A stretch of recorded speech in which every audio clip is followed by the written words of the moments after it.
Hello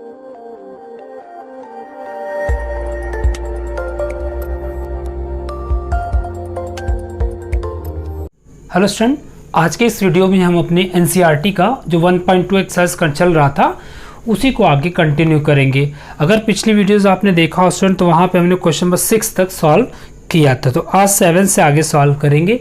अगर आपने पिछले क्वेश्चन को नहीं देखा है तो पिछले 2 वीडियोस में उनको आप देख लें, लिंक डिस्क्रिप्शन में दिया हुआ है, पार्ट 1, पार्ट 2, पार्ट 3 करके वहाँ से आप देख लें और फिर इसको हम लोग कंटिन्यू करेंगे।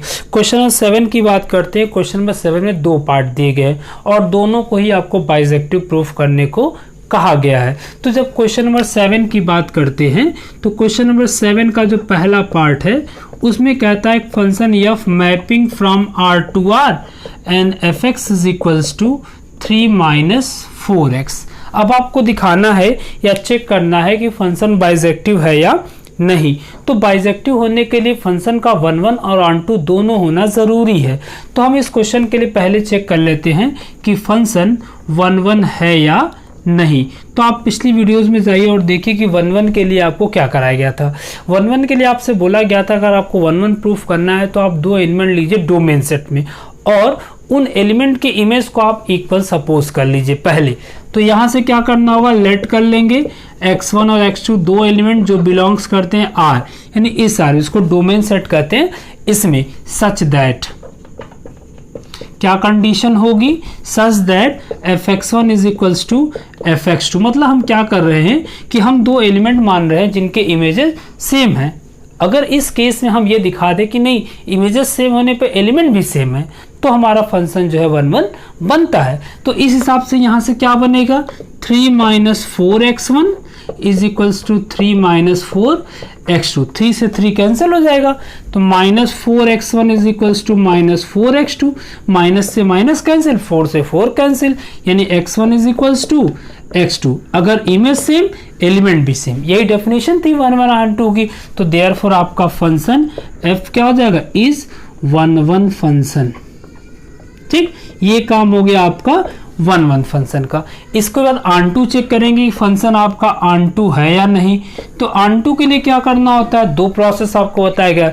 एक तो आप दिखा दें कि रेंज जो है वो सब रेंज जो है वो कोडोमेन के इक्वल है, जो आप थ्योरी में आपको बताया गया था। अगर आपने थ्योरी टॉपिक नहीं देखा है तो आप ज़रूर थ्योरी के टॉपिक को देख ले, उसका भी लिंक डिस्क्रिप्शन में दिया हुआ है। तो हम ऑन2 में दूसरा तरीका क्या करते थे, दूसरा तरीका हम लोग ये करते थे कि हम लोग लेट करते थे y is equals to fx। fx क्या होता है, जो इमेज होती है, यानी जो कोडोमेन सेट में एलिमेंट्स होते हैं। तो यहाँ से क्या मिल जाएगा, ये fx की वैल्यू 3 - 4x1 और इससे हम लोग पहले x निकालेंगे। x कितना आएगा भाई, इसको इधर बुलाइए, 4x हो जाएगा 3 - y, then x is what, 3 - y by 4। तो अब आप देख लीजिए y कहाँ था, सेकंड सेट में, और x कहाँ है, पहले सेट में, यानी y आपका यहाँ होगा और x आपका यहाँ होगा। तो आप देखिए कि क्या कोई सेकंड सेट में ऐसा एलिमेंट है जो खाली है, यानी y अगर हम यहाँ रियल रखते हैं तो क्या x रियल होगा। आप ये बात कह पाएंगे, since for every y belongs to r there exist x belongs to r। अगर ये बात हम कह पाएंगे, मैं ये कह नहीं रहा हूँ, हम चेक करें क्या ये बात हम कह पाएंगे। अगर मैं ये बात कह सकता हूँ कि for every y belongs to r there exist x belongs to r, तो हम कहेंगे फंक्शन हमारा ऑन2 है, यानी हर y के लिए एक x है। तो आप चेक करें कि अगर आप यहाँ y की वैल्यू रियल रखेंगे तो x रियल आएगा या नहीं। आप अपने मन से कोई भी वैल्यू रख के देख सकते हैं। आपको एक ऐसी वैल्यू सर्च करनी जिसके लिए x रियल ना हो। तो अब क्या करें कि रियल ना होने की क्या कंडीशन आती है, अब याद करें। रियल ना होने कंडीशन जो बेसिकली हम जानते हैं वो अंडर रूट में नेगेटिव। यहाँ तो अंडर रूट बन ही नहीं रहा है तो अंडर रूट नेगेटिव होगा नहीं, यानी y अगर कोई भी रियल नंबर आप रखेंगे तो उस केस में x क्या होगा, real. Means that for every y belongs to r there exist x belongs to r, therefore आपका f क्या हो जाएगा, f इज ऑन2। ये कंडीशन बनती है। तो फंक्शन आपका 1 भी है, ऑन2 भी है। जो फंक्शन 1 भी होता है, ऑन2 भी होता है, उस फंक्शन को हम लोग क्या कहते हैं, बाइसेक्टिव फंक्शन। 1 ऑन2 है उसको क्या कहेंगे, बाइसेक्टिव। इस क्वेश्चन नंबर 7 में 2 पार्ट दिए, ये पहला मैंने सॉल्व कर दिया, इसको आप देख ले। दूसरा आप अपने से ट्राई करेंगे। अगर प्रॉब्लम होगी तो आप व्हाट्सएप पे मैसेज करके बताइए कि समस्या क्या है, तो उसके अकॉर्डिंग सॉल्व किया जाएगा। आप बता सकते हैं, क्योंकि आप अगर ट्राई नहीं करेंगे तो आप अपने से नहीं लगा पाएंगे। ठीक, तो एक क्वेश्चन वहाँ छोड़ दिया जा रहा है, आप उसको ट्राई करें। कौन सा? 7वें का दूसरा, ये 7वें का पहला, इसको आप देख लें। अब हम देखेंगे क्वेश्चन नंबर 8 को। क्वेश्चन नंबर 8 भी इसी तरह का अच्छा क्वेश्चन नंबर 8 है। कई बार बोर्ड में पूछा गया अलग अलग तरीक़ों से। जैसे मैं पीछे कई क्वेश्चन में डिस्कस करता आ रहा हूँ कि अगर फंक्शन के डोमेन रेंज बदल जाते हैं, चेंज कर दिया जाए, तो उनकी प्रॉपर्टी, फंक्शन की प्रॉपर्टी भी बदल सकती है। यानी फंक्शन जो है अगर किसी डोमेन रेंज पे 1 1 ऑन 2 है, तो हो सकता है कि डोमेन रेंज बदलने पर, डोमेन को डोमेन बदलने पर उसका जो प्रॉपर्टी वो भी चेंज हो जाए। तो इसका बेसिकली यही देखना है कि आपका जो फंक्शन है वो किस डोमेन और किस कोडोमेन सेट पर डिफाइन है। जैसे क्वेश्चन नंबर 8 की बात करते हैं, तो क्वेश्चन नंबर 8 में आपसे कहा है function F mapping from A cross B to B cross A. जा देखिएगा, अभी तक क्या होता था कि फंक्शन एक सेट से दूसरे सेट में मैप करता था, एक सेट से दूसरे सेट में। यहाँ क्या करता है, एक कार्टेशियन प्रोडक्ट से दूसरे कार्टेशियन प्रोडक्ट में मैप करता है। और फंक्शन दिया है F of A B equals to B comma A. अब ये समझिएगा कि ये क्या दिया, यानी जिस ऑर्डर्ड पेयर पे फंक्शन ऑपरेट होगा उसका रिलेशन रिवर्स एलिमेंट से, रिवर्स ऑर्डर्ड पेयर से होगा। तो हमको चेक करना था 8वें में कि ये फंक्शन बाइसेक्टिव है या नहीं। तो वही काम सेम करेंगे हम लोग। जब हम 1 1 चेक करने जाएंगे तो हमने पिछले क्वेश्चन में क्या कहा कि पहले हम लोग 2 एलिमेंट लेंगे। तो 2 एलिमेंट, अभी हमारे पास तो ऑर्डर्ड पेयर है, तो ऑर्डर्ड पेयर के 2 एलिमेंट लीजिए, यानी लेट कीजिए ए कामा बी पहला एलिमेंट और सी कामा डी दूसरा एलिमेंट, जो बिलोंग्स कहाँ करते हैं, ए क्रॉस बी, यानी पहले जिसको हम लोग कहते हैं कि डोमेन सेट है उसमें बिलोंग करता हो। तो क्या होगा, सच दैट, क्या कहा गया था कि 2 एलिमेंट मानिए और उनके images A comma B equals to C का, ऐसे दोनों एलिमेंट के इमेजेस सेम है। तो एफ ए कामा बी क्या मिलेगा, बी कामा ए, और यहां से क्या मिलेगा, डी कामा सी, है ना। अब जब 2 ऑर्डर्ड पेयर इक्वल हो, ये कैसे नोटिस कीजिएगा, फंक्शन खुद कहता है जिस पर ऑपरेट होंगे उसका रिवर्स होंगे। ए कामा बी पे ऑपरेट होंगे तो बी कामा ए, सी कामा डी पे ऑपरेट होंगे तो डी कामा सी। अब 2 ऑर्डर्ड पेयर इक्वल हो तो क्या होता है, पहला एलिमेंट पहले के बराबर, यानी B is equals to D हो जाएगा and A is equals to C, यानी ए सी के बराबर है और बी डी। इसका क्या मतलब है कि अगर हम ए कामा बी लिखें तो ये जो ए है वो सी के बराबर है और बी जो वो किसके बराबर है, डी के, यानी वो एलिमेंट्स भी इक्वल है। ध्यान दें कि 2 एलिमेंट हमने सेट माना था, उनके इमेजेस को इक्वल माना था। जब प्रोसेस करते देखते हैं वो एलिमेंट भी आपस में क्या आते हैं, इक्वल, यानी 2 इमेजेस इक्वल हैं तो एलिमेंट भी इक्वल है, यानी एलिमेंट भी सेम होंगे। यही कंडीशन आपकी है कि फंक्शन क्या हो जाएगा, आपका 1 1 हो जाएगा। ठीक, ये केस बनता है फंक्शन के 1 1 होने की। अब हम देखेंगे इसका ऑनटू। फ्रेंड, इसके ऑनटू का जब केस देखेंगे तो देखिए ऑनटू कैसे होगा, हम लोग लेट करेंगे B comma A belongs to B cross A. मतलब हम लोग ये कहते हैं कि एक एलिमेंट सेकंड सेट में मानते हैं। ऑनटू के लिए क्या दिखाना होता है कि सेकंड सेट के हर एलिमेंट के लिए एक प्री इमेज है। तो हमने सेकंड सेट में एक एलिमेंट मान लिया, तो कैसे होगा ये, इसका मतलब ये हो जाएगा कि B belongs to B and A belongs to A. ये तो प्रॉपर्टी है कार्टेशियन प्रोडक्ट की, पहला एलिमेंट पहले सेट में और दूसरा एलिमेंट दूसरे सेट में होता है। इसका क्या मतलब हो जाएगा, इसका मतलब ये है अगर ए कामा बी देखें तो फिर ये कहाँ बिलोंग करेगा, ए क्रॉस बी में। ठीक, देन क्या हो जाएगा, therefore for every B comma A belongs to B cross A there exist a comma b belongs to a cross b such that f of a comma b is equals to b comma a। देखिए आप समझे इस बात को कि अगर हम b comma a लेते हैं कोई ऑर्डर्ड पेयर जो b क्रॉस a में है, तो हम ये देखते हैं कि a कामा b भी a क्रॉस b में है। यानी जब कोई ऑर्डर्ड पेयर है तो उसका रिवर्स भी यहाँ पे हमको मिलेगा। यही फंक्शन कहता है, एक फंक्शन जब किसी एलिमेंट पे ऑपरेट होगा तो उसका रिवर्स चाहिए। तो हमने क्या किया, एक रिवर्स एलिमेंट दूसरे सेट में यानी को डोमेन सेट में ले लिया, फिर देखा कि उसका जो रिवर्स एलिमेंट वो पहले सेट यानी डोमेन सेट में भी है, यानी फंक्शन उस डोमेन सेट के एलिमेंट पे ऑपरेट होगा और उस को डोमेन दूसरा जो को डोमेन सेट का एलिमेंट उससे क्या करेगा, रिलेशन बनाएगा। तो देयरफॉर फंक्शन क्या हो जाएगा, therefore function is onto. तो फंक्शन 1 1 भी है और ऑन टू भी है। इस तरह कहेंगे कि फंक्शन जो है आपका वो बाइसेक्टिव है। जो भी फंक्शन 1 1 ऑन 2 दोनों होता है वो आपका बाइसेक्टिव होता है। ठीक, तो ये हो जाता है क्वेश्चन नंबर 8। अब हम देखेंगे क्वेश्चन नंबर 9। क्वेश्चन नंबर 9 भी ऐसा ही क्वेश्चन है, काफ़ी अच्छा क्वेश्चन है, उसको भी बोर्ड ने कई बार अपने पेपर में कंटेन किया है, तो आप उसको भी देखें, बेहतर तरीके से समझें। और ये जो क्वेश्चन नंबर नेक्स्ट है, इसमें क्या करता है कि इसमें कई बार क्वेश्चन के डोमेन और रेंज को, डोमेन को बदल के बोर्ड ने अलग अलग तरीके से पूछा है। तो फिलहाल में हम क्वेश्चन किताब वाला ही देखेंगे। क्वेश्चन नंबर 9 इसमें का F mapping from N to N, मतलब मामला हमारा नेचुरल नंबर से नेचुरल नंबर में है, और F N is equals to दिया, दो पार्ट में फंक्शन है, n प्लस 1/2 है और n/2, यानी दो केस दिया गया है। पहला केस है कि अगर n आपका ऑड हो, और ये कब है, ये आपका n जब आपका क्या हो, इवन हो।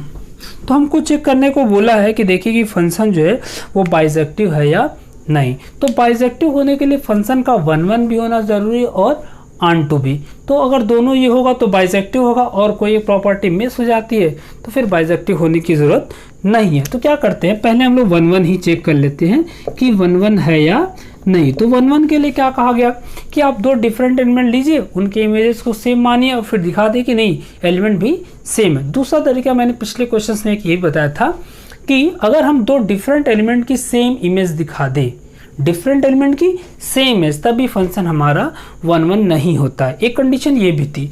तो उस केस में हम लोग क्या करते हैं, हम लोग एफ ऑफ 1 निकालते हैं। अब नोटिस कीजिएगा, n की जगह 1 रख रहे हैं, और 1 क्या है, ऑड नंबर, यानी ये वाला फंक्शन यूज करना है, यानी n की जगह 1 रखिए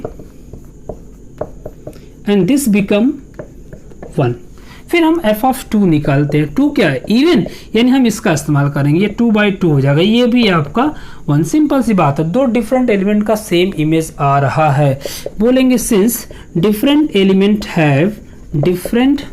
एलिमेंट्स हैव सेम इमेज, तो ये केस बनता है आपका नॉट 1 1 का, देयरफॉर फंक्शन इज नॉट 1 1। अब जब 1 1 नहीं है तो आगे बात ही नहीं करेंगे, देयरफॉर फंक्शन इज नॉट बाइसेक्टिव। आप चाहें तो चेक कर सकते हैं ऑन टू का, लेकिन आपसे कहा गया कि आप 1 1 ऑन टू बाइसेक्टिव चेक कीजिए, तो उस केस में फंक्शन को 1 1 भी होना चाहिए और ऑन टू भी होना चाहिए। तो फंक्शन आपका जब 1 1 ही नहीं है तो आगे बात ही नहीं करते, फंक्शन आपका बाइसेक्टिव नहीं होगा। इसके और भी क्वेश्चन है, कोशिश कीजिए आप किताबों में ढूंढिए, लगाइए, और जो नहीं लगता उसको आप व्हाट्सअप करके बताइए कि प्रॉब्लम इस क्वेश्चन में आ रहा है। इनके डिफरेंट काइंड, कई तरह के क्वेश्चन अलग अलग बुक्स में अवेलेबल हैं, तो आप बुक्स में सर्च कीजिए और देखिए कि प्रॉब्लम्स जो है उनको सॉल्व कर पा रहे हैं आप या नहीं। This question number 9 and last question number 10 देखेंगे, क्योंकि 11 12 जो है MCQ है, उसको आप खुद करेंगे। क्वेश्चन नंबर 10 की जब बात करते हैं हम लोग, क्वेश्चन नंबर 10 की, तो उसमें थोड़ा अलग, फंक्शन जो है A से B में मैप करता है, लेकिन A और B के बारे में बताया है कि A जो है, अगर आप देख पाए क्वेश्चन को, तो जो A है वो R-3 है, मतलब सारे रियल नंबर रखे जाएंगे, 3 नहीं, और जो B है वो आपका R-1 है, यानी सारे रियल नंबर रखे जाएंगे लेकिन 1 को नहीं रखा जाएगा। और फंक्शन fx कैसे दिया है, फंक्शन fx दिया है x-2/x-3, ये फंक्शन आपको दिया हुआ है। ठीक, तो इसका एक मतलब होता है कि जो A है वो पहला सेट है, यानी x की वैल्यू वहां से ली जाएंगी। अगर आप 3 रख देंगे तो ये नॉट डिफाइन हो जाएगा, इसलिए कहा गया सारे रियल नंबर रखिए लेकिन 3 को मत रखिए। अब देखते हैं ये फंक्शन 1 1 ऑन टू है या नहीं। ये भी क्वेश्चन बोर्ड में कई बार इंक्लूड किया गया है।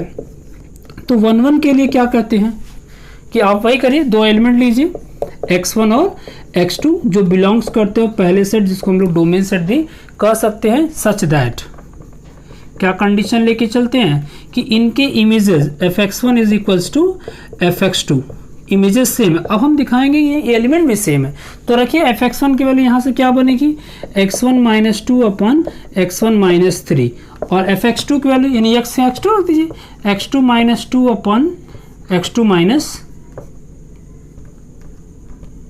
3, मतलब यहाँ पे x2 रख दीजिए।